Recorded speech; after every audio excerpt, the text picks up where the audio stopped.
Doctor Doom is one of the most exciting characters in the Marvel Universe, and the latest announcement regarding his addition to the Marvel Cinematic Universe is nothing short of exciting. What is more shocking about this announcement is that Robert Downey Jr. will return to the franchise again as Doctor Doom. After what we saw with Hugh Jackman returning in his iconic role as Wolverine, it is not surprising that Downey took the same chance. But the saving grace is that Iron Man is still dead. Or is he? Fans have been wondering if Downey's take on Doctor Doom might indicate that he's an alternate version of Stark who becomes this iconic villain. Is that possible? Considering that the MCU references events from Marvel's comic books, has something like this happened in the comic books before? Let's glance at Doctor Doom and his crazy adventures in the world of Marvel events. Before we go into our explanation, we have a very small request. If you like our content, please support us by subscribing to our channel. This is a small click for you, but for us, it means a lot. Thank you. Let's begin.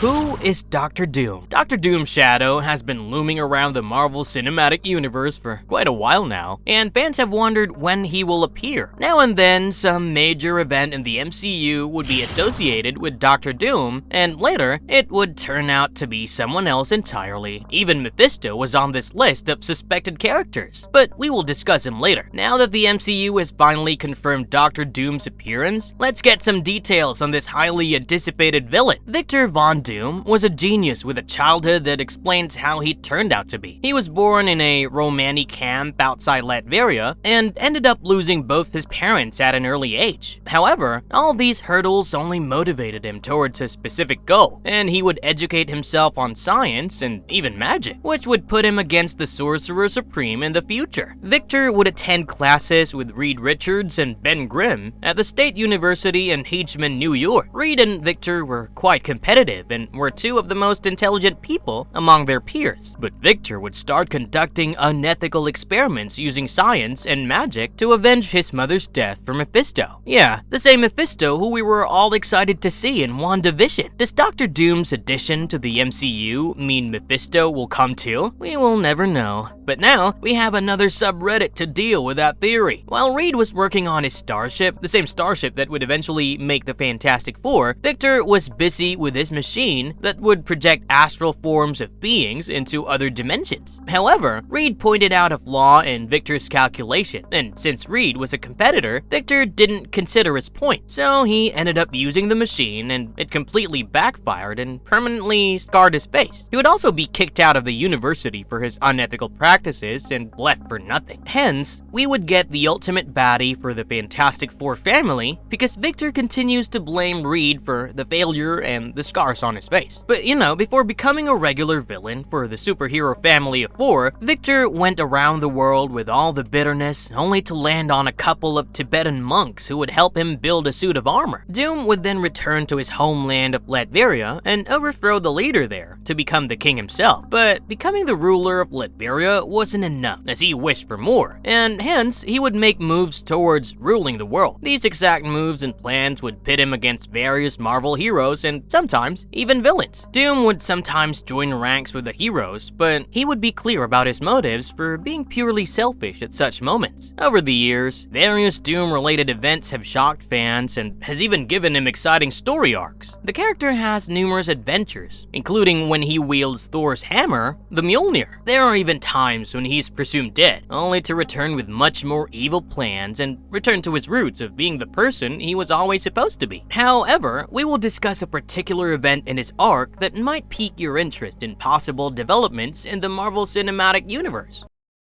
How does Doctor Doom become Iron Man? With the news that Robert Downey Jr., who had previously taken on the role of Iron Man / Tony Stark in the MCU, will be returning to the franchise as Doctor Doom, fans have been wondering if this means that he would play a Tony Stark from an alternate universe who ended up becoming Doctor Doom. Considering the present state of the Marvel Universe, it doesn't seem that far-fetched. But would you believe that there are storylines in Marvel where the complete opposite happened, and Doctor Doom took took the mantle of Iron Man. This arc occurred in the 12-issue storyline Infamous Iron Man by Brian Michael Bendis, one of the greatest writers at Marvel. But before we explain this, we must clarify that Doom built a reputation as one of the most formidable villains in Marvel, with the blood of many heroes and other innocent people in his hand. We are explaining this because the fact that he would take on the mantle of Iron Man seems bizarre and unbelievable to the readers. Even the heroes were shocked by this turn of events and were not ready to accept this change, so they still went against him as he took on the mantle. After he had become God Emperor Doom, ruler of Battleworld, Doom realized that he didn't feel fulfilled, even though he had to do a lot to reach this point. So he had a realization that would be best explained by himself in a quote he made from the comic book. "I was God, and yet I wasn't changed. I was not one with the universe. I was not content. I had pushed myself for this for so much of my life, only to discover it was a fool's quest. So I fell back to earth, forced to confront my true self, to rethink my purpose in this life. And it was then that a sudden and simple notion struck me. It knocked me to my knees. If the selfish act of ultimate power was not my calling, then maybe the opposite could be true." Okay, so Doom looks at his enemies, primarily Iron Man and Reed Richards, and decides to become their allies. Since he had massive respect for Iron Man and Stark had just been declared dead, he decided to take on the mantle of Iron Man and start his journey of good deeds. But this journey won't be easy, as he will be tested quite a few times by the heroes and villains who can't understand the change he's going through. The Shield tasked Ben Grimm to capture Doom, but instead, during a challenging circumstance, Doom ended up helping Grimm and rescued him. He also asked his past subordinates to change their ways after he had reached Latveria to see that people were going around town with, guns. This change would be shocking for many people, and even though most wanted Doom to surrender himself, Doom wanted to use the mantle of Iron Man to fight against the world's villains. Having been a villain all this time, Doom was well aware of what place would be suitable to make his move. But the villains didn't like this plan and were plotting against him. It turns out that Mephisto, disguised as the Maker, also known as Reed Richards, had started turning people against Doom. Eventually, Doom manages to destroy Mephisto and his giant ego. Considering Mephisto only did this because he didn't want Doom to redeem himself from his past actions when he was a villain. He would continue his heroic run for quite a while and slowly tried to gain the Shield's trust until Stark finally returns. But even after all this, it became apparent that Doom had some goodness in him, and he had never been able to grow it because of his tragic life. One of the most significant moments in the comic book is when Ben Grimm visits Latveria, only to chance upon a child who lets him know how good of a ruler Doom was. So that means that he was good to the people of Latveria even before he joined the good side, and hence, that would probably be the only good thing about him during his run as the evil political and supervillain Dr. Doom. Other Dr. Doom who becomes Iron Man. Yes, Iron Man can become Victor Von Doom by having a change of heart. Do you still think that's impossible? Well, then let's look at some other storylines with a somewhat similar turn of events.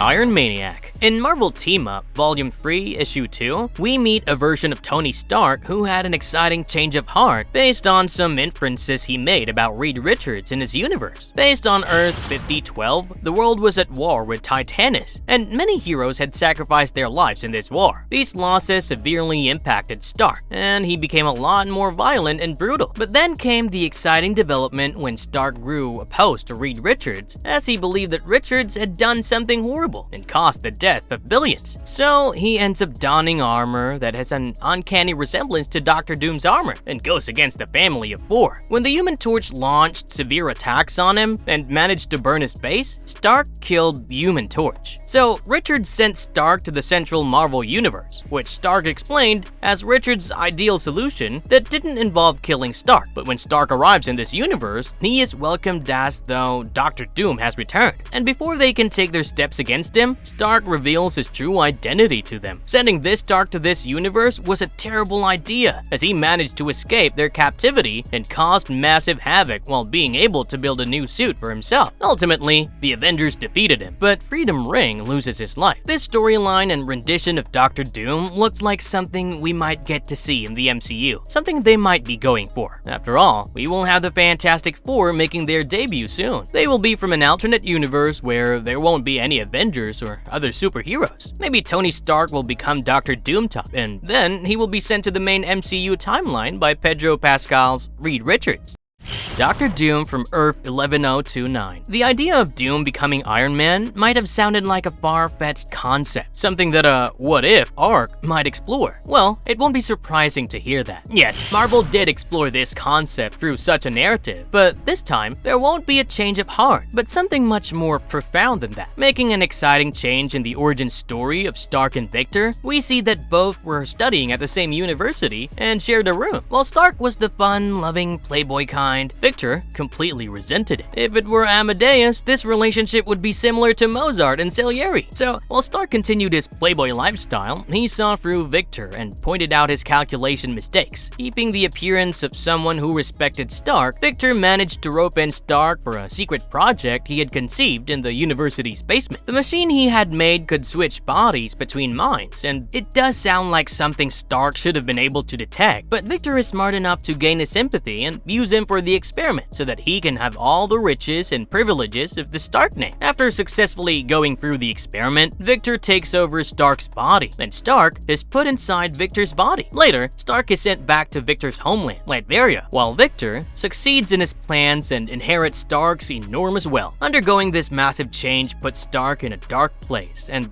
he drinks heavily, he started to do stuff. Soon after, realizing his untapped potential hits him, and he decides to change his ways and become Dr. Victor Von Doom. By doing hard work and earning his PhD, Victor, on the other hand, falls into some disagreement with his father and ends up killing him without gaining suspicion. Over the years, Stark saw exciting growth and built the Doom Industries in Latveria, which helped the country's economic development. Meanwhile, Victor gets too consumed by wealth, and the fact that he doesn't have Stark's intelligence continues to impact him. Then comes the time when the two face off again, as Doom Industries manages to severely impact Stark Universal with the development of the arc reactor. Victor realizes the impact the arc reactor will have in the market and decides to use a similar Iron Man armor that we are all familiar with. He uses it to go and destroy Doom Industries. Meanwhile, Stark is seen introducing a suit that is just like Doom's suit from the comics. He even gives a satisfactory justification for the various aspects of the suit that we would otherwise associate with the criminal element of Dr. Doom. As Victor attacks Doom Industries with the Iron Man armor, Stark dons Dr. Doom's armor to face off against Victor. While the Iron Man armor was made for an attacking purpose, Doom's suit was made for post-battle circumstances, so he falls short of Victor's attacks. Eventually, Stark decides to use his brain again and realizes that the tech behind controlling both suits must be similar. And he uses it to hack the Iron Man suit, explode the missiles before launch, and manage to destroy the suit. Upon realizing his defeat, Victor asks for a deal, asking Stark that he can make them switch back to their original bodies. Still, Stark rejects the proposal because the name is associated with greed and disgust, and instead proudly announces himself as Dr. Doom. Yeah, that's as close to the idea of Tony Stark and Victor Von Doom having an intermingled storyline as possible. The fact that Marvel has already played with all these crazy possibilities indicates that any theory you generate out there is something that might come true. I mean, you never know. Marvel's verdict. The Marvel Cinematic Universe will turn a new leaf with some significant events planned for Phase 6 in the next 2 to 3 years. While new characters will join, we will see the Avengers team up again against a whole new set of enemies. With some exciting developments and a fresh attempt at the Fantastic Four, we are excited to see how things add up, considering the Avengers events are primarily a culmination of a series of events. Now that the Russo brothers will return to helm the project, we can only hope that the MCU sees some good development instead of the past few years of repeated failures. Even though Robert Downey Jr.'s addition sounds a bit desperate next to the return of the Russo duo, we can still hope that Kevin Feige knows what he's doing. And if you like our content, don't forget to leave a like and subscribe to us if you haven't already. Have a good one and be safe. Thanks everyone.